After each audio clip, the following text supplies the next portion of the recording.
సంగారెడ్డి జిల్లా పటాన్చెరు కాంగ్రెస్ ధర్నాలో తీవ్ర ఉద్రిక్తతలు చోటు చేసుకున్నాయి. కాంగ్రెస్ కార్యకర్తలపై లాఠీ చార్జ్ చేశారు. దీంతో పోలీసులపై దాడికి పాల్పడ్డారు కాంగ్రెస్ కార్యకర్తలు. ఎమ్మెల్యే క్యాంప్ ఆఫీసులో గులాబీ రంగు కుర్చీలు విరగ్గొట్టారు కాంగ్రెస్ శ్రేణులు. క్యాంప్ ఆఫీసులో సీఎం రేవంత్ ఫోటో పెడుతూ ఉండగా ఉద్రిక్తత ఏర్పడింది. పోలీసులు అడ్డుకోవడంతో సీఎం రేవంత్ ఫోటో ఫ్రేమ్ పగిలిపోయింది. అయితే CM Revanth Reddy photo camp ఆఫీసులో పెట్టి వెనుదిరిగారు కాంగ్రెస్ నేతలు.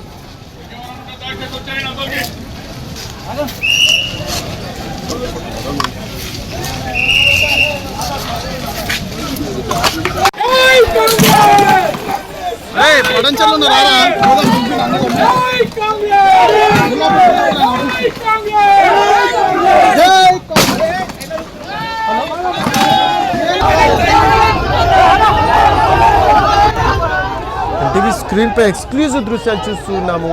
సంగారెడ్డి జిల్లా పటాన్చెరు కాంగ్రెస్ ధర్నాలో తీవ్ర ఉద్రిక్తతలు చోటు చేసుకున్నాయి.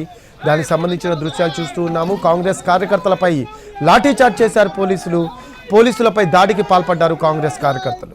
ఎమ్మెల్యే క్యాంప్ ఆఫీసులో గులాబీ రంగు కుర్చీలు విరగ్గొట్టారు కాంగ్రెస్ శ్రేణులు. క్యాంప్ ఆఫీసులో సీఎం రేవంత్ ఫోటో పెడుతూ ఉండగా ఉద్రిక్తత ఏర్పడింది. పోలీసులు అడ్డుకోవడంతో సీఎం రేవంత్ ఫోటో ఫ్రేమ్ పగిలిపోయింది. అయితే CM Revanth Reddy photo camp ఆఫీసులో పెట్టి వెనుదిరిగారు కాంగ్రెస్ నేతలు. గులాబీ రంగు కుర్చీలు పగలగొట్టిన దృశ్యాలు ఎన్టీవీ స్క్రీన్ పై చూస్తూ ఉన్నాము. కాంగ్రెస్ కార్యకర్తల్ని పోలీసులు చెదరగొట్టే ప్రయత్నం చేశారు. దీంతో అక్కడ పోలీసులకు కాంగ్రెస్ కార్యకర్తలకు మధ్య వాగ్వాదం చోటు చేసుకుంది. సేవ్ కాంగ్రెస్ పేరుతో ధర్నా చేశారు కాంగ్రెస్ వర్గీయులు.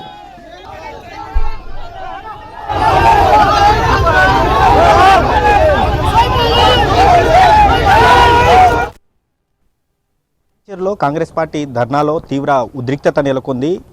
పటాన్చెరు ఎమ్మెల్యే మైపాల్ రెడ్డి వైఖరికి నిరసనగా కాంగ్రెస్ పార్టీ కార్యకర్తలంతా కూడా అంబేద్కర్ సర్కిల్ వద్ద ఒక గంట సేపటి క్రితం ధర్నా నిర్వహించారు. ధర్నా నిర్వహించిన తర్వాత ఆ ఎమ్మెల్యే మైపాల్ రెడ్డి దిష్టి బొమ్మను దగ్ధం చేసేందుకు యత్నించగా పోలీసులు అడ్డుకున్నారు. దీంతో ఇటు పోలీసులు కావచ్చు కాంగ్రెస్ కార్యకర్తల మధ్య తీవ్ర వాగ్వాదం తోపులాట జరిగింది. అదేవిధంగా కాంగ్రెస్ పార్టీ కార్యకర్తపై ఓ పోలీసు చేయి చేసుకోవడంతో మాత్రం ఒక్కసారిగా కూడా కాంగ్రెస్ పార్టీ కార్యకర్తలు ఆగ్రహమయ్యారు. ఆగ్రహం గురైన తర్వాత రేవంత్ రెడ్డి ఫోటో తీసుకొని వారంతా కూడా ఎమ్మెల్యే క్యాంప్ ఆఫీస్ ముట్టడికి యత్నించారు. ఈ ముట్టడికి యత్నించినటువంటి టైంలో మాత్రం తీవ్ర హైడ్రామా కొనసాగింది. పోలీసులు అడ్డుకోవడం, అయినా కూడా కొందరు కాంగ్రెస్ కార్యకర్తలు తప్పించుకొని తిరిగి రావడం, మళ్ళీ పోలీసులు అడ్డుకోవడం, మళ్ళీ కాంగ్రెస్ పార్టీ కార్యకర్తలు తప్పించుకొని తిరిగి రావడంతో మాత్రం ఎట్టకేలకు మాత్రం కాంగ్రెస్ పార్టీ కార్యకర్తలు ఇటు తీవ్ర ఉద్రిక్తతల నడుమ పోలీసుల బందోబస్తును అడ్డుకొని Congress Patancheru MLA camp office కార్యాలయానికి తరలి రావడం జరిగింది. కాంగ్రెస్ పార్టీ కార్యకర్తలంతా కూడా పింక్ కలర్లో ఉన్నటువంటి కుర్చీలు ఏవైతే ఉన్నాయో ఇవి బీఆర్ఎస్ పార్టీకి సంబంధించినటువంటి కుర్చీలు అని చెప్పి వారంతా కూడా ఆ కుర్చీలను కూడా విరగొట్టినటువంటి పరిస్థితి కనిపిస్తుంది. మరోవైపు రేవంత్ రెడ్డి ఫోటోను తీసుకొని వారంతా కూడా ఎమ్మెల్యే క్యాంప్ ఆఫీస్లోకి వెళ్ళే ఫోటో పెట్టే ప్రయత్నం చేశారు. ఈ సందర్భంలోనూ ఇటు పోలీసులకు అదేవిధంగా ఇటు కాంగ్రెస్ పార్టీ కార్యకర్తలకు తీవ్ర వాగ్వాదం తోపులాట జరిగింది. మనం విజువల్స్లో చూసుకోవచ్చు. ఈ గేట్ నుంచే కాంగ్రెస్ పార్టీ కార్యకర్తలంతా కూడా లోపలికి వెళ్ళడం జరిగింది. లోపలికి వెళ్ళిన తర్వాత కొందరు గేట్ పై నుంచి దునికారు, గోడలపై నుంచి దునికిన తర్వాత నేరుగా ఇక్కడ నుంచి రేవంత్ రెడ్డి సీఎం రేవంత్ రెడ్డి ఫోటోను ఎమ్మెల్యే పార్టీ కార్యాలయంలో ఇక్కడ పెట్టడం జరిగింది. ఫోటో ఆ ఎమ్మెల్యే కూర్చునేటువంటి కుర్చీ ఏదైతే ఉందో ఆ కుర్చీలో సీఎం రేవంత్ రెడ్డి ఫోటో పెట్టిన తర్వాత ఇక్కడ నుంచి కాంగ్రెస్ పార్టీ కార్యకర్తలు అయితే శాంతియుతంగా వెళ్ళిపోవడం జరిగింది. ఘటనంతా కూడా హైటెన్షన్ పటాన్చెరులో మాత్రం ఓ 2 గంటల పాటు మాత్రం తీవ్ర హైటెన్షన్ వాతావరణం అయితే నెలకొందని మనం చెప్పుకోవచ్చు.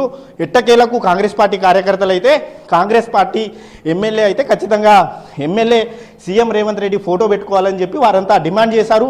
సీఎం రేవంత్ రెడ్డి ఫోటోను తామే తెచ్చి పెడతామని చెప్పి కాంగ్రెస్ పార్టీ కార్యకర్తలు మాత్రం ఈ ఫోటోలో అయితే తెచ్చిపెట్టడం జరిగింది.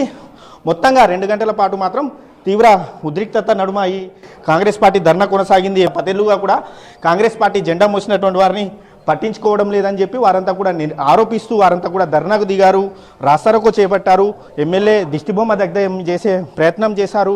దీంతో మాత్రం కాంగ్రెస్ పార్టీ శ్రేణులను పోలీసులు అడ్డుకునే ప్రయత్నం చేసినా ఎంతకు కూడా వారు వినడం లేదు. మరి ఈ ఘటనపై మాత్రం పోలీసులు ఇటు కేసు నమోదు చేసే అవకాశం కూడా మనకు స్పష్టంగా కనిపిస్తుంది. కాంగ్రెస్ పార్టీ కార్యకర్తలు మాత్రం సీఎం రేవంత్ రెడ్డి ఫోటోను మాత్రం ఎమ్మెల్యే క్యాంప్ ఆఫీస్లో పెట్టారు. మరి ఈ ఘటనపై ఎమ్మెల్యే కూడా ఏ విధంగా స్పందిస్తారో చూడాల్సి ఉంది. కెమెరామ్యాన్ రమేష్తో శ్రీనివాస్, ఎన్టీవీ, సంగారెడ్డి జిల్లా నుంచి.